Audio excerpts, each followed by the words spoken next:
हो जा रहा है।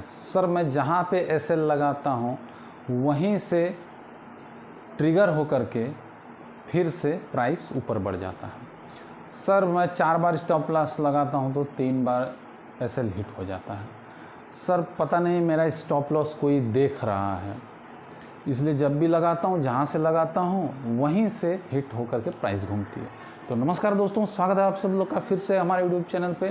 तो ऐसे ही सवालात आप लोगों के जहन में आते होंगे और आप लोग अक्सर कमेंट में हमसे पूछते भी रहते हैं, ठीक है। तो आइए इन्हीं सवालों के आंसर्स जानते हैं। मैंने आप लोग को बहुत सारी वीडियोस में बताया है कि एसएल को कैसे ट्रीट करना है, ठीक है, कैसे एसएल हंट हो रहा है, लेकिन आप लोग उसको अभी तक अप्लाई नहीं कर पा रहे हैं, ठीक है। तो आइए आज डिटेल में देखते हैं कि एसएल को कैसे लगाना है, कैसे मेंटेन करना है। तो वीडियो लास्ट तक देखिएगा, स्किप नहीं करिएगा। जिन्होंने एसएल का हमारा प्रीवियस कुछ वीडियोस देख लिया है वो स्किप कर सकते हैं, ठीक है फ्रेंड्स। तो आइए शुरू करते हैं। What is the need of SL? तो एसएल की ज़रूरत क्या है? अगर आप एक ऑप्शन ट्रेडर हैं, खास करके बायर हैं, तो ये सवाल ये जो इम्पोर्टेंट है ये बहुत ज़रूरी हो जाता है आपका, क्योंकि अगर ये आपको पता नहीं हो नीड ऑफ एसएल तो आपका हो सकता है एक ही दिन में पूरा का पूरा वाइप आउट हो सकता है आपका कैपिटल, ठीक है।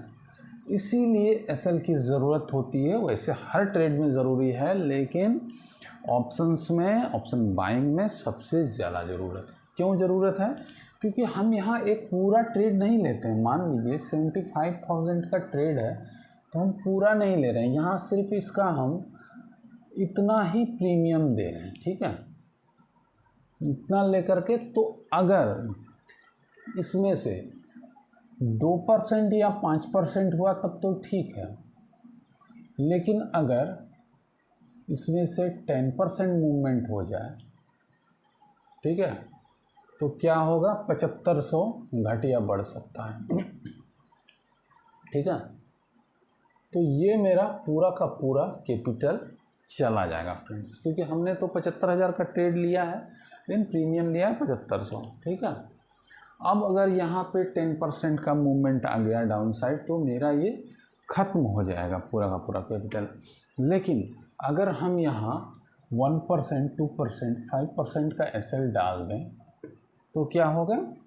ये हमारा 3750 रुपया बच जाएगा। अगर हम इसको नेक्स्ट डे ट्रेड में करेंगे तो शायद ये 10 गुना हो जाए और 37,500 रुपया हो जाए, लेकिन अगर ख़त्म ही हो जाएगा तो हम कुछ नहीं कर सकते।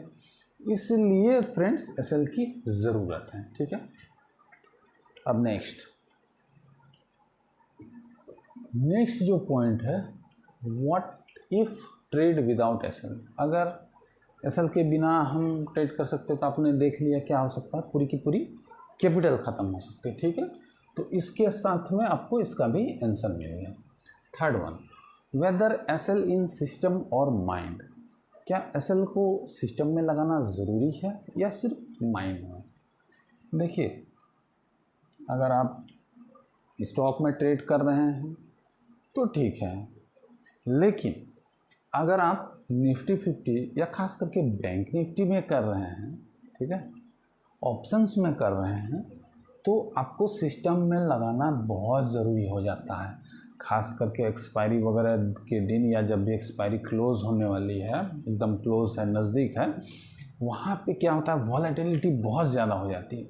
मतलब 5 मिनट में 10 रुपया का 50 रुपया बन गया, या 50 रुपया 5 रुपये का हो गया, या 50 पैसे का भी हो गया, ठीक है। इस टाइप की वॉलेटिलिटी होती है।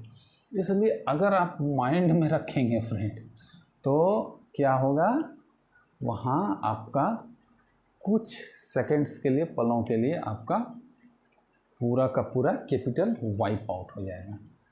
तो यहाँ पे सिस्टम में लगाना बहुत ज़रूरी है। लेकिन एज ए ट्रेडर जब तक अगर आप प्रॉफिट कमाने के लिए बैठे हैं तो आपको माइंड में उसको लेके चलना है। क्यों? क्योंकि मान लीजिए आपने 100 पे ट्रेड लिया, आपने 90 का एसएल लगाया, बस जस्ट 89.5 को जा कर के वो फिर ऊपर चला गया, मान के चलिए 150 तक गया। लेकिन आपका तो यहाँ 10 पॉइंट का लगाया और 10.5 में इसने खा गया आपका क्या प्रीमियम, ठीक है। तो इसलिए ये काम नहीं करना है। अगर आपके पास टाइम है, वॉलेटिलिटी कम है, ठीक है, तो आप उसको माइंड में रखिए, इससे आपका माइंड तेज होगा, ट्रेडिंग आप सीखिएगा और पैसा बनाइएगा। जो बड़े बड़े ट्रेडर्स हैं, किसी ने भी सिस्टम में लगा करके ट्रेडिंग नहीं की है, ठीक है, वो लोग ज़्यादातर माइंड में रखते हैं फ्रेंड्स, ठीक है, ज़्यादातर, मैं सबकी बात नहीं कर रहा, ठीक है। इसका आंसर आपको मिल गया। What to do if SL triggers frequently. अब क्या करें, एसएल बार बार ट्रिगर हो रहा है, इसका मतलब है आपका ट्रेडिंग प्लान गड़बड़ है फ्रेंड्स, आपकी स्ट्रेटजी गलत है। ट्रेडिंग प्लान को चेंज करिए, स्ट्रेटजी पे अच्छे से काम करिए, रिव्यू करिए उसको। एसएल अगर हो रहा है, बार बार हो रहा है, क्यों हो रहा है, कुछ दिन ट्रेडिंग में आप विराम लीजिए और इन सब चीज़ों को देखिए, ठीक है। अगर आप नहीं देखिएगा तो आपका बार बार वो हिट होता ही रहेगा, ठीक है। तो समझ में आ रहा है आपको क्या करना है। Next, what is the best SL, मतलब एसएल कितना लगाना ठीक रहेगा। तो मैं ऑप्शन बायर्स के लिए बोल रहा हूँ 10 से 20% आप रखिए और टारगेट जो है मिनिमम आप 40% रखिए, ठीक है। 1:2 से लेकर के 1:4 तक का स्टार्टिंग ये आपका टारगेट रहना चाहिए, ठीक है। अगर आप ये नहीं रखते हैं तो आप बड़े लॉसेस में जा सकते हैं, ठीक है फ्रेंड्स, क्योंकि किसी दिन छोटा लॉस हुआ, किसी दिन बड़ा लॉस हुआ, फिर किसी दिन छोटा प्रॉफिट हुआ, फिर अगले दिन बड़ा प्रॉफिट होने वाला था लेकिन आपने छोटे प्रॉफिट में कट कर दिया ट्रेड को, तो आप कुल मिला करके बड़े लॉस में चले गए। इसलिए फ्रेंड्स मेरी सलाह मानिए, जो ये पॉइंट्स हैं अच्छे से आप लिख करके रखिए, इस पे काम करिए, सक्सेस करिए। थैंक यू फ्रेंड्स, यहीं तक का था हमारा वीडियो को लाइक करें, अगर पसंद आया तो दोस्तों में भी शेयर करें, चैनल को सब्सक्राइब करें। Thank you friends.